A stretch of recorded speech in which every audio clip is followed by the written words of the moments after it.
Hello and welcome back to the channel the commerce academy. बड़े लंबे समय बाद हम लोगों की अब बातचीत हो रही है और चूँकि फाइनली अब लाइव क्लासेस के हमारे पढ़ाइयाँ ख़त्म हो गई हैं, बैचेस ख़त्म हो गए हैं, तो हम अब रिवीजन अपना आरंभ बैच शुरू कर रहे हैं अकाउंटेंसी और इकोनॉमिक्स के लिए।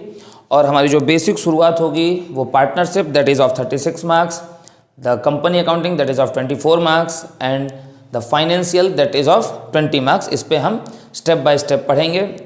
और मैं उसके पहले पूरी वीडियो शुरू करने के पहले और अपनी इस लाइव क्लास को रिकॉर्ड करने के पहले जो बच्चों तक मैं यूट्यूब के माध्यम से पहुंचाने जा रहा हूं, मैं बहुत ज़्यादा थैंकफुल हूं ओसवाल पब्लिकेशंस का, DK गोयल साहब के पब्लिकेशन का, जिनकी बुक्स हैं APC publication doctor SC Sharma ji का, NCERT का। ये जो तमाम बुक्स हैं, जो तमाम स्टडी मटेरियल्स हैं, जो बच्चों के लिए बहुत हेल्प कर रहे हैं, रचना सागर पब्लिकेशन टुगेदर विद, तो ऐसे वेरियस पब्लिकेशंस हैं, थाउजेंड ऑफ पब्लिकेशंस हैं, जिसमें जो सबसे फाइनेस्ट कंटेंट हम खोज के ले आ सकते हैं अपने बच्चों को देने के लिए, ईदर विद द यूट्यूब और इन द लाइव क्लासेस और विद द इंटरेक्टिव क्लासेस, या जैसे भी हम पॉसिबल कर पाते हैं हम कर रहे हैं। ठीक, तो बिना अपना एक भी मिनट नुकसान किए हुए हम बिल्कुल एकदम शुरू करेंगे। अब चूँकि आरंभ हमने आज से कर दिया है भगवान का नाम लेके, तो आज हम बिल्कुल शुरू करेंगे। तो चलिए आइए हम शुरू करते हैं बिना किसी देरी के। Accountancy, partnership, the very first chapter, concept of partnership. चलिए सर, चलो भाई, तो देखो आते हैं अब मुद्दे पे। पार्टनरशिप की बेसिक से बातचीत शुरू करते हैं। तो पार्टनरशिप क्या है? According to Indian partnership act 1932, इसी से निकलेगी कैरेक्टरिस्टिक्स तुम्हारी सारी। Partnership is the relation, partnership क्या है? रिलेशन है बिटवीन पर्सन्स, लोगों के बीच का रिलेशन है, यानी कि जो लोग होने चाहिए वो आपके क्या होने चाहिए? जिंदा होने चाहिए, सबसे पहली चीज। हु हैव, जो आपस में अग्री हुए हों, who have agreed to share the profit. ये नहीं कि जो भी प्रॉफिट हो वो सारा एक ही आदमी रख लेगा। अगर हम लोग 4 लोग हैं, 5 लोग हैं, 8 लोग, 10 लोग हैं, तो हम सब उनका आपस में एग्रीमेंट बैठा हुआ हो, ठीक, कि हम जो प्रॉफिट, जो भी बिजनेस का प्रॉफिट होगा उसको हम शेयर करेंगे। Who have agreed to share the profit. अब एक मसला आ सकता है, सर अगर लॉस हुआ तो उसका क्या होगा? What about the loss? तो ऐसा नहीं है कि लॉस नहीं बटेगा। खेल ये होता है कि लॉस बटेगा, मगर हम बिजनेस कभी ये मान के खोलते हैं क्या कि लॉस ही होगा? ये तो बहुत समझदारी की बात है ना कि आप प्रॉफिट ही मान के खोलते हैं, ठीक है। कॉमर्स का बच्चा है तो कभी ये मान के नहीं खोलेगा कि हम लॉस कमाएंगे। लॉस हो गया तो that may be another thing of the business carried on by all, या तो बिजनेस सब मिल के चला रहे हैं, जैसे कि अभी हम सब लोग मिल के काम कर रहे हैं, ठीक है। और एनी ऑफ देम, या कोई एक काम कर रहा हो सबके लिए, एक्टिंग फॉर ऑल, या तो सबके लिए काम कर रहा हो। Is that clear? ठीक, तो कुछ कॉमन कैरेक्टरिस्टिक्स क्या है? मिनिमम कितने मेंबर होने चाहिए पार्टनरशिप में? 2। मिनिमम होंगे 2 और मैक्सिमम कितने होंगे? 50। मिनिमम की लिमिट कहां बताई गई है? ये पार्टनरशिप एक्ट में नहीं बताई गई है, ये मैं तुमको बता दे रहा हूं, ठीक है। मिनिमम जो 2 लोग होने चाहिए ये बात बताई गई है इंडियन कॉन्ट्रैक्ट एक्ट में, इंडियन कॉन्ट्रैक्ट एक्ट 1872 में। और मैक्सिमम जो 50 है ये बताई गई है इंडियन कंपनीज एक्ट 2013 में। इतनी बात हो गई। फिर बिजनेस का जो होगा वो प्रॉफिट शेयर करेंगे, और प्रॉफिट शेयर करेंगे आपसी एग्रीमेंट में, यानी कि प्रॉफिट शेयरिंग रेशियो हमेशा इक्वल नहीं होगा, ठीक। बिजनेस या तो सब चलाएंगे या तो कोई एक चलाएगा सबके लिए। तो एक और फीचर निकल के आता है कि पार्टनर्स आपस में क्या होते हैं? प्रिंसिपल होते हैं, और ये PAL वाला प्रिंसिपल है, एज वेल एज एजेंट होते हैं। यानी कि अगर ABC 3 पार्टनर हैं तो A जो है वो B और C के लिए काम करेगा, B जो है वो A और C के लिए, और C जो है वो A और B के लिए। तो ये क्या होंगे? Principal as well as an agent, दोनों होंगे। इतनी बात क्लियर हो गई? अब आगे, तो आगे की हम बातचीत करते हैं। हाँ, सबसे जरूरी चीज एग्रीड होने की बात है कि इनके बीच में एग्रीमेंट होगा, यानी कि बिजनेस क्या होगा? बिजनेस शुड बी सबसे बड़ी बात क्या होना चाहिए भैया तुम्हारा? लॉफुल होना चाहिए। मान लो कि हम लोग ये 3 लोग मिल गए, मैं और प्लस ये 2, हम लोगों ने मिलकर एक एग्रीमेंट तैयार किया कि चलो सर बिजनेस करते हैं। मैंने भी कहा ठीक है, नौकरी करने में आजकल बहुत प्रॉफिट नहीं है, ठीक है, बिजनेस करने में ज़्यादा मुनाफा है, तो बिजनेस करते हैं। सर हम तीनों लोग पार्टनर बन जाते हैं। हाँ ठीक है, पार्टनर बन जाते हैं। ठीक, तो पार्टनर होने के लिए क्या रिलेशन होना जरूरी है? कौन सा रिलेशन? Blood relation. भाई बहन थोड़ी बैठे हुए हैं, बस एक म्यूचुअल एग्रीमेंट हो गया तो एक रिलेशन बन गया किसी भी तरह का। अब बिजनेस का लॉफुल होने का मतलब ये है कि इनके दिमाग में आइडिया आया, सर सबसे ज्यादा जो मुनाफा है वो ड्रग्स बेच के पैसा कमाने में है। मैंने कहा बहुत बढ़िया, चलो कल से यही करते हैं। सारे लॉ और इथिक्स गए भाड़ में, यही करके खूब पैसा बनाएंगे। भैया इससे पैसा तो खूब कमा लिए, ठीक है, मगर जिस दिन पुलिस आएगी पकड़ के ले जाएगी, उस दिन हम सब लोग एक साथ सलाखों के पीछे रखे जाएंगे, है कि नहीं? तो बिजनेस इलीगल नहीं हो, इलीगल बिजनेस करके भी बहुत पैसा कमाया जा सकता है, मगर वो ठीक है महात्मा गांधी उससे खुश नहीं होंगे, तो बिजनेस शुड बी लॉफुल। इतनी बात क्लियर होगी? इतना नोट करो, फिर आगे की बातचीत करते हैं।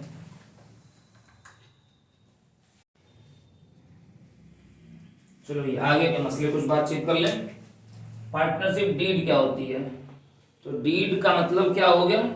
डीड का मतलब होता है पार्टनरशिप का, जो पार्टनर्स के बीच का जो आपसी एग्रीमेंट है उसको क्या कहते हैं? डीड कहते हैं। तो पार्टनरशिप डीड का ही दूसरा नाम क्या होता है? आर्टिकल ऑफ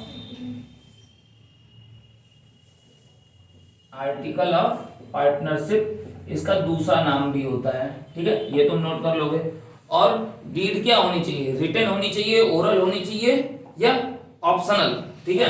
तो डीड कैन बी रिटन और ओरल।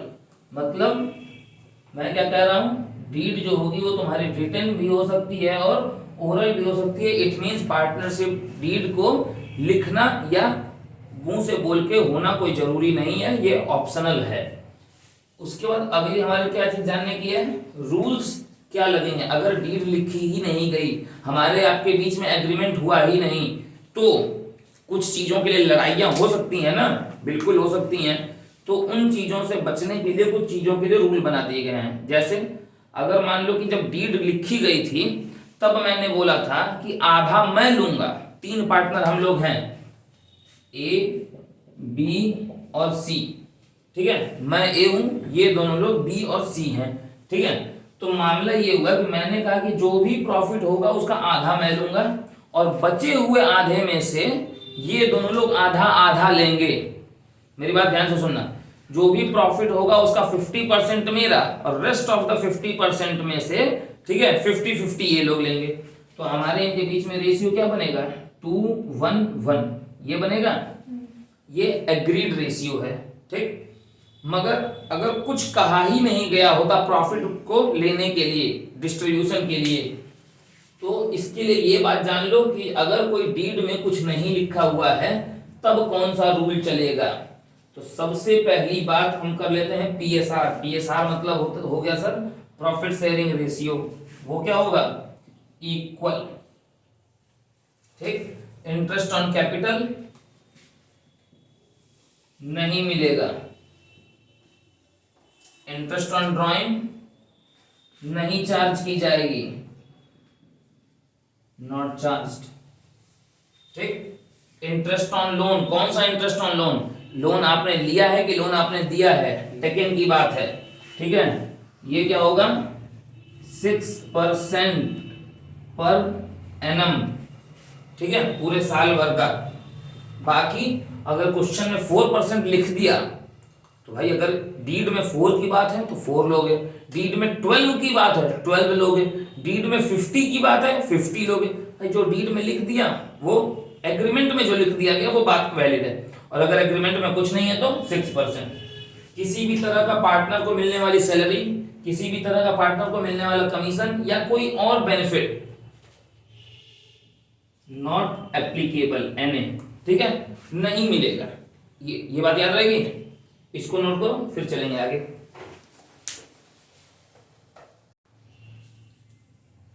देखो भैया आते हैं आगे, पीएल अप्रोप्रिएशन अकाउंट। पार्टनर्स, जो पार्टनरशिप हम पढ़ रहे हैं तो उसमें कितने अकाउंट बनाने हैं हमको, ये हम जान लेते हैं। तो जो सबसे पहला अकाउंट बनाना है वो हमारा है पीएल एप्रोप्रिएशन, उसके बाद पार्टनर्स कैपिटल हम पढ़ेंगे, और बैलेंस शीट कुछ आगे के चैप्टर्स में, क्योंकि अभी हम जो पढ़ रहे हैं ये हम बेसिक्स ऑफ पार्टनरशिप पढ़ रहे हैं। जब हम आगे के आएंगे तो और भी तमाम कुछ अकाउंट्स मिलते चलेंगे और धीरे धीरे हम जानेंगे और उनका ट्रीटमेंट जानेंगे। पीएल एप्रोप्रिएशन अकाउंट, तो 11th के एंड में हमने कौन सा अकाउंट पढ़ा है? ट्रेडिंग पीएल बैलेंस शीट पढ़ के, फाइनल अकाउंट्स पढ़ के बात खत्म की है। फाइनल अकाउंट में पीएल अकाउंट पढ़ के बात खत्म की है, और यहाँ पे जो बात शुरू होगी वो उसी के आगे से शुरू होगी, ठीक है। पीएल एप्रोप्रिएशन अकाउंट बनता है पीएल अकाउंट बनने के बाद, और प्रॉफिट एंड लॉस अकाउंट में क्या आता था? या तो नेट प्रॉफिट आता था या तो नेट लॉस आता था, ठीक है। तो अगर नेट प्रॉफिट आएगा तो वहीं से इसकी शुरुआत होगी। तो अब जैसा कि हम लोगों को मालूम है, ठीक, कि ट्रेडिंग और पीएल अकाउंट दोनों ही क्या होते थे? Nominal in nature. तो प्रॉफिट एंड लॉस एप्रोप्रिएशन भी क्या होगा सर आपका? नॉमिनल इन नेचर होगा। तो नॉमिनल नेचर का गोल्डन रूल क्या कहता है? All the expenses losses debit और all the income gain credit. तो पार्टनरशिप में होने वाली सारी इनकम, मारपीट से बचो, ठीक है। पार्टनरशिप में होने वाली सारी तरह की जो इनकम होगी वो कहाँ लिखी जाएगी? इधर देखो भैया, बताओ। क्रेडिट में।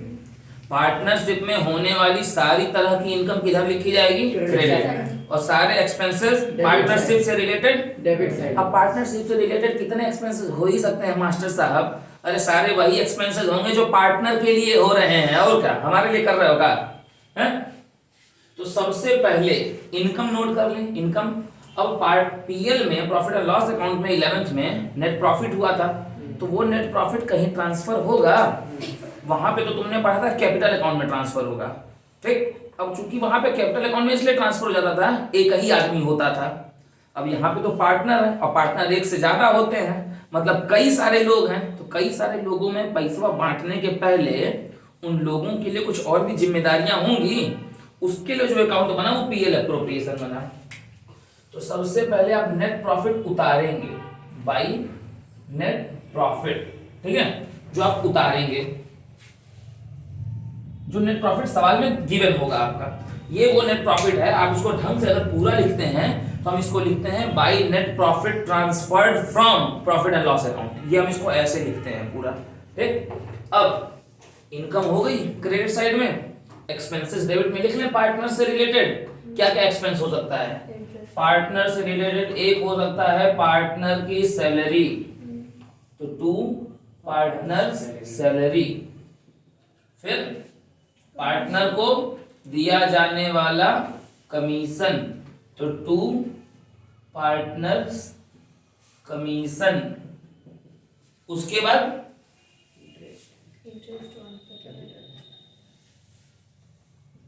Interest on capital. अब मान लो अगर 2 पार्टनर हैं तो ए को और बी को, जो भी है जिसका भी नाम है। अच्छा, और भी कोई कमाई हो सकती है क्या पार्टनर से? पार्टनर से और भी कोई कमाई हो सकती है, जी हाँ, एक और है ड्राइंग। तो ड्राइंग पे क्या लगता है? इंटरेस्ट। तो वो किधर लिखा जाएगा? क्रेडिट साइड में। क्रेडिट साइड में इंटरेस्ट ऑन ड्राइंग, ठीक। अब पूरा क्रेडिट जोड़ो, अब पूरा डेबिट जोड़ो। वाजिब सी बात है कि क्रेडिट का जो टोटल होगा वो ज्यादा आएगा, आएगा?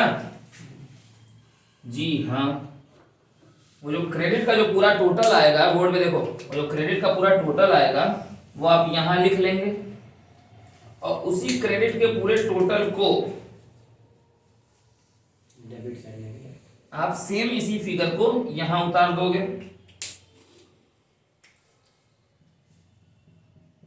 अब ये जो फिगर आया है, ये जो फिगर है इस फिगर से कम है, ठीक है। ये जो टोटल डेबिट का जो टोटल है, मैं यहाँ पे लिख देता हूं, जो तुम्हारा समेशन डेबिट आया है, फ्रेम में आ रहा है ना? समेशन डेबिट जो होगा वो लेस देन होगा समेशन क्रेडिट से। Is that clear? क्रेडिट ज्यादा है, डेबिट कम है, तो इस डिफरेंस को क्या कहा जाता है? इसको कहा जाता है सर नेट डिविजिबल प्रॉफिट। और ये नेट डिविजिबल प्रॉफिट किस में बढ़ता है? पार्टनर्स में। तो अब आप यहां लिखने वाले हैं 2 नेट प्रॉफिट ट्रांसफर्ड